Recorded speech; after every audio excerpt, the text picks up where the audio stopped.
ಎಲ್ಲರಿಗೂ ನಮಸ್ಕಾರ.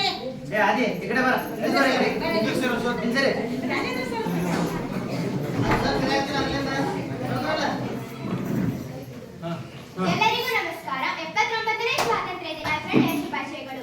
ಇಂದು ನಮ್ಮ ಶಾಲೆಯಲ್ಲಿ ಸ್ವಾತಂತ್ರ್ಯ ದಿನಾಚರಣೆ ಪ್ರಯುಕ್ತ ಚನ್ನಭೈರಾದೇವಿ ನಾಟಕವನ್ನು ಮಾಡಲು ಬರುತ್ತಿದ್ದಾರೆ 9ನೇ ತರಗತಿಯ ವಿದ್ಯಾರ್ಥಿಗಳು. ನಾಟಕದ ಹೆಸರು ಚನ್ನಭೈರಾದೇವಿ. ಕರ್ನಾಟಕ ಮಾತ್ರವಲ್ಲ, ಭಾರತ ಕಂಡ ಅಪ್ರತಿಮ ರಾಣಿ ಚನ್ನಭೈರಾದೇವಿ ಸುಮಾರು 54 ವರ್ಷಗಳ ಕಾಲ ಕರ್ನಾಟಕದ ಮಲೆನಾಡು ಕರಾವಳಿ ಪ್ರಾಂತ್ಯವನ್ನು ಆಳಿದ ಈಕೆಗೆ ಕರಿಮೆಣಸಿನ ರಾಣಿ ಎನ್ನುವ ಬಿರುದು ಇತ್ತು. ಈ ರಾಣಿಯ ಕಾಲದಲ್ಲಿ ಯುರೋಪಿನಾದ್ಯಂತ ಕರಿಮೆಣಸು, ದಾಲ್ಚಿನ್ನಿ, ಶುಂಠಿ ಮೊದಲಾದ ಸಾಂಬಾರ ಪದಾರ್ಥಗಳನ್ನು ರಫ್ತು ಮಾಡಲಾಗುತ್ತಿತ್ತು. ಕೆಳದಿಯ ಅರಸರು ಮತ್ತು ಬಿಜಾಪುರ ಸುಲ್ತಾನರ ನಡುವಿನ ಯುದ್ಧಗಳನ್ನು ಚಾಣಾಕ್ಷತೆಯಿಂದ ನಿರ್ವಹಿಸಿದ್ದ ಈಕೆಗೆ ಪೋರ್ಚುಗೀಸರು ರೈನಾ ದೆ ಪಿಮೆಂಟಾ ಎಂದು ಕರೆಯುತ್ತಿದ್ದರು. ಮೇಲಿಂದ ಮೇಲೆ ತನ್ನ ಸಾಮ್ರಾಜ್ಯದ ಮೇಲೆ ದಾಳಿಗಳು ಆಗುತ್ತಿದ್ದರೂ ಅದನ್ನು ಸಮರ್ಥವಾಗಿ 5 ದಶಕಗಳ ಕಾಲ ಎದುರಿಸಿ ನಿಂತ ದಿಟ್ಟ ಹೋರಾಟಗಾರ್ತಿ ಚನ್ನಭೈರಾದೇವಿ. ದೃಶ್ಯ 1. ಗೇರುಸೊಪ್ಪೆಯ ರಾಜಸಭೆ. ಮಹಾಮಂತ್ರಿ ವರ್ತಮಾನ ಸಿದ್ಧಾಂತಿಗಳು, ದಂಡನಾಯಕ ಭೈರವ ನಾಯಕ, ಹೊನ್ನಾವರದ ಕೊತವಾಲ ಕಂಠಪ್ಪ ನಾಯಕ, ಕಾರ್ಭಾರಿ ಸತ್ರಾಜಿತ ಶೆಣೈ ಹಾಗೂ ಸ್ತುತಿ ಪಾಠಕರು ರಾಣಿಯ ಪ್ರವೇಶವನ್ನು ಉದ್ಘೋಷಿಸುತ್ತಾರೆ. ಗೇರುಸೊಪ್ಪೆ ಭೈರಾದೇವಿ ಅಮ್ಮನವರಿಗೆ ಜಯವಾಗಲಿ. ಚನ್ನಭೈರಾದೇವಿ ಅಮ್ಮನವರಿಗೆ ಜಯವಾಗಲಿ. ಹಾ ಸರಿ, ಎಲ್ಲರೂ ಕುಳಿತುಕೊಳ್ಳಿ. ಮಹಾಮಂತ್ರಿಗಳೇ, ಅವಸರದಲ್ಲಿ ಮಂತ್ರಾಲೋಚನೆಗೆ ಸಭೆ ಕರೆಯುವ ಅವಶ್ಯಕತೆ ಇದೆ ಎಂದು ಕೋರಲು ಕಾರಣವೇನು? ರಾಜ್ಯದಲ್ಲಿ ಎಲ್ಲವೂ ಕ್ಷೇಮವಾಗಿದೆ ಅಲ್ಲವೇನು? ಪ್ರಜೆಗಳೆಲ್ಲ ಕ್ಷೇಮವಾಗಿದ್ದಾರೆ. ಆದರೆ ಹೌದಾ? ಏನಿದೆ ಆ ಪತ್ರದಲ್ಲಿ? ಕಾರ್ಯಕಾರಿಗಳೇ, ಪತ್ರವನ್ನು ಓದಿರಿ. ಅಪ್ಪಣೆ ಮಹಾರಾಣಿ. ಹಾಡುವಳ್ಳಿ ಗೇರು ಪತ್ರಗಳ ಮಹಾರಾಣಿಗೆ ಗೋವೆಯ ಗವರ್ನರ್ ಲೂಯಿಸ್ ಅಡೈಡೆಯ ಶುಭಾಶಯಗಳು. ಗೌರವಾನ್ವಿತರೆ, ತಾವು ಹೊನ್ನಾವರ ಮತ್ತು ಭಟ್ಕಳ ಬಂದರುಗಳಲ್ಲಿ ನಮ್ಮ ಒಪ್ಪಿಗೆ ಪತ್ರವನ್ನು ಪಡೆಯದ ಮುಸಲ್ಮಾನರ ಹಡಗುಗಳಿಗೆ ಕರಿಮೆಣಸು, ದಾಲ್ಚಿನ್ನಿ, ಕೆಂಪಕ್ಕಿ ಮತ್ತು ಶ್ರೀಗಂಧವನ್ನು ತುಂಬಿಸಿ ಅವರ ಸಮುದ್ರ ವ್ಯಾಪಾರಕ್ಕೆ ಸಹಕರಿಸುತ್ತಿದ್ದೀರಿ. ಇದು ನಮ್ಮ ಆಶಯಕ್ಕೆ ವಿರುದ್ಧವಾಗಿದೆ. ಕೂಡಲೇ ತಾವು ನಮ್ಮ ಒಪ್ಪಿಗೆ ಪಡೆಯದ ಮುಸಲ್ಮಾನರ ಹಡಗುಗಳಿಗೆ ನಿಮ್ಮ ಬಂದರುಗಳಿಂದ ಹೊರಗಟ್ಟಬೇಕು, ಇಲ್ಲವೇ ವಶಪಡಿಸಿಕೊಳ್ಳಬೇಕು. ಇಲ್ಲದಿದ್ದರೆ ನಿಮ್ಮ ಮೇಲೆ ಕ್ರಮ ಕೈಗೊಳ್ಳುವುದು ನಮಗೆ ಅನಿವಾರ್ಯವಾಗುತ್ತದೆ. ಜೊತೆಗೆ ನೀವು ಪೋರ್ಚುಗೀಸ್ ರಾಜದ್ರೋಹಿ ರೊಜಾರಿಯೋಗೆ ಆಶ್ರಯ ನೀಡಿದ್ದೀರಿ. ಆತನನ್ನು ಕೂಡಲೇ ನಮಗೆ ಒಪ್ಪಿಸಬೇಕು. ಮೇಲಾಗಿ ನೀವು ಕಳೆದ ಹಲವು ವರ್ಷಗಳಿಂದ ನಮಗೆ ಕಪ್ಪವನ್ನು ಕೊಟ್ಟಿಲ್ಲ. ಇನ್ನೊಂದು ವಾರಗಳಿಗೆ ಕಪ್ಪವನ್ನು ರೊಜಾರಿಯೋನನ್ನು ನಮಗೆ ತಂದೊಪ್ಪಿಸದಿದ್ದರೆ ನಿಮ್ಮನ್ನು ದಂಡಿಸಬೇಕಾಗುತ್ತದೆ. ನಮ್ಮ ಚಕ್ರವರ್ತಿಗಳು ನಿಮಗೆ ನೀಡಿದ ಕಾಳು ಮೆಣಸಿನ ರಾಣಿ ಎಂಬ ಬಿರುದನ್ನು ಹಿಂದಕ್ಕೆ ಪಡೆಯಬೇಕಾಗುತ್ತದೆ. ಎಚ್ಚರಿಕೆ. ನಿಲ್ಲಿಸಿ. ಅತಿಯಾಯಿತು ಉದ್ದಟತನ. ನಮ್ಮ ನೆಲದ ನಾವೀಗ ರೊಜಾರಿಯೋನನ್ನು ಅವರಿಗೊಪ್ಪಿಸಲು ನಾವೇನು ಹೆಂಬೇಡಿಗಳಲ್ಲ.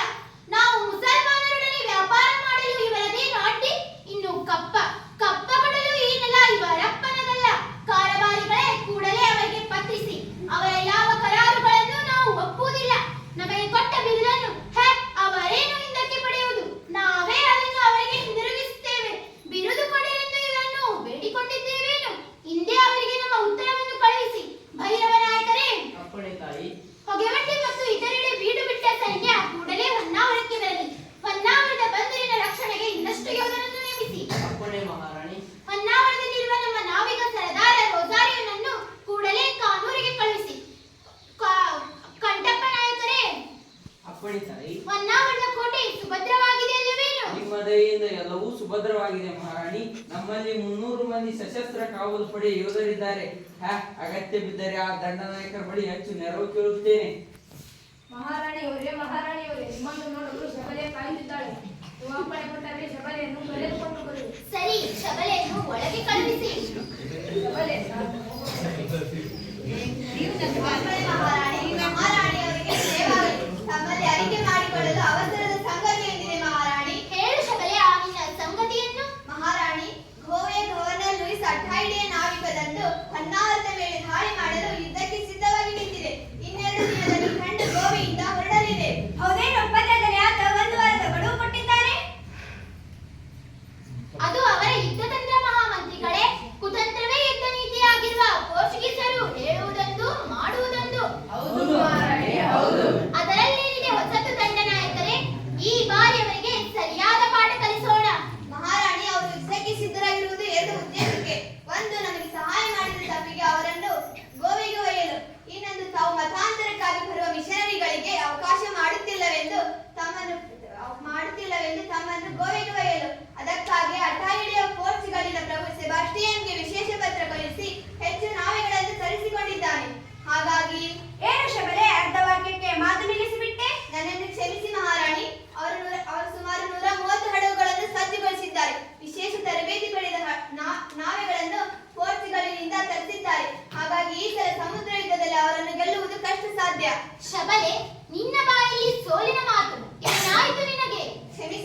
ಶಬರಿ ಅವರ ಹಡಗುಗಳ ಸಂಖ್ಯೆ ನೋಡಿ ಹೆದರಿದಂತಿದೆ ಮಹಾರಾಣಿ.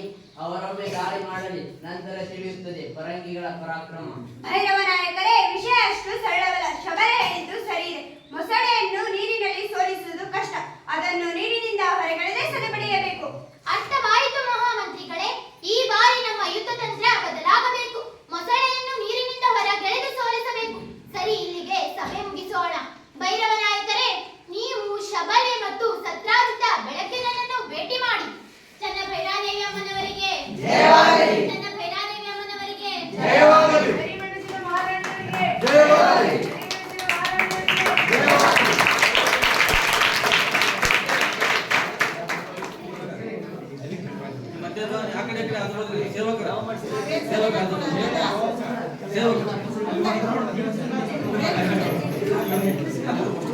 ಈ ಕಡೆ ಬನ್ನಿ.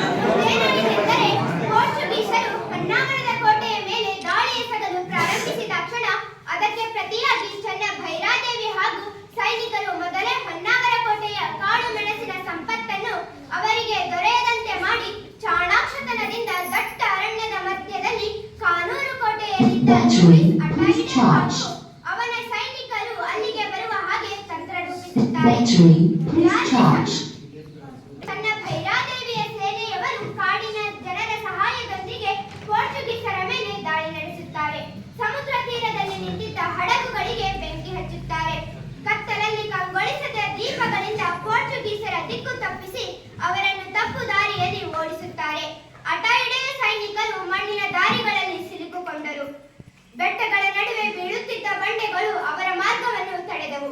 ಪೋರ್ಚುಗೀಸರು ಬರುವ ಮಾರ್ಗದಲ್ಲಿ ಕಾಡಿನಲ್ಲಿ ದೊಡ್ಡ ದೊಡ್ಡ ಗುಂಡಿಗಳನ್ನು ತೋಡಿ ಹುಲ್ಲಿನಿಂದ ಮುಚ್ಚಿ ಅವರು ಆ ಗುಂಡಿಯಲ್ಲಿ ಬೀಳುವಂತೆ ಮಾಡುತ್ತಾರೆ. ಬೆಟ್ಟದ ಎತ್ತರದ ತುದಿಗಳಿಂದ ಬಂಡೆಗಲ್ಲುಗಳನ್ನು ಅವರ ಮೇಲೆ ಉರುಳಿಸುತ್ತಾರೆ.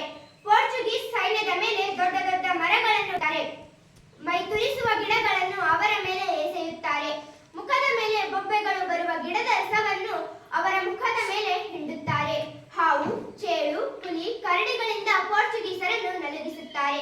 ಕೊನೆಗೆ ಲೂಯಿಸ್ ಅಟಾಯಿಡೆ ಶರಣಾಗುತ್ತಾನೆ.